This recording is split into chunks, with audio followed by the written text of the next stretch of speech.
Hawaii ద్వీపంలోని మారుమూల ద్వీపమైన కవాయిలో meta అధినేత mark Zuckerberg secret బంకర్ను నిర్మిస్తున్నారని తెలుస్తోంది.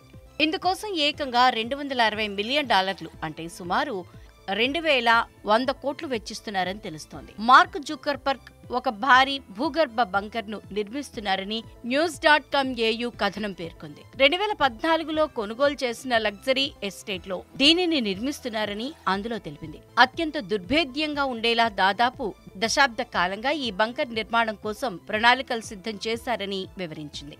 5000 చదరపు అడుగుల విస్తీర్ణంలో భూగర్భ బంకర్ను నిర్మిస్తున్నారని పేర్కొంది.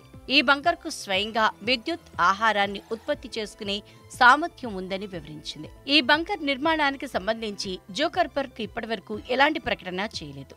అయితే బంకర్ నిర్మాణం గురించి సోషల్ మీడియాలో పోస్టులు పెట్టిన నిర్మాణ కార్మికులను పనిలో నుంచి తీసేసినట్లు వైల్డ్ కథనం పేర్కొంది. అక్కడ పనిచేస్తున్న కొందరు వ్యక్తులను సంప్రదించగా ఈ విషయం తెలిసిందని వెల్లడించింది. నిర్మాణానికి సంబంధించిన వివరాలను బహిర్గతం చేయవద్దు అంటూ ఒప్పందాలు కుదుర్చుకుని పనిలోకి తీసుకున్నారని, నిర్మాణ ప్రదేశంలో ఫోటో కూడా తీసే పరిస్థితి లేదని ఓ కార్మికుడు చెప్పినట్లుగా వైల్డ్ కథనంలో పేర్కొంది. కాగా మార్క్ జూకర్బర్గ్ 2014లో కొనుగోలు చేసిన ఎస్టేట్లో కవాయి ఎస్టేట్ ఒకటి. 2016లో క్రిస్మస్ వేడుకలను ఇక్కడే సెలబ్రేట్ చేసుకున్నారు. ఆ ఫోటోలను సోషల్ మీడియాలో షేర్ చేశారు. ఈ ఎస్టేట్ 1400 ఎకరాల్లో విస్తరించి ఉంది.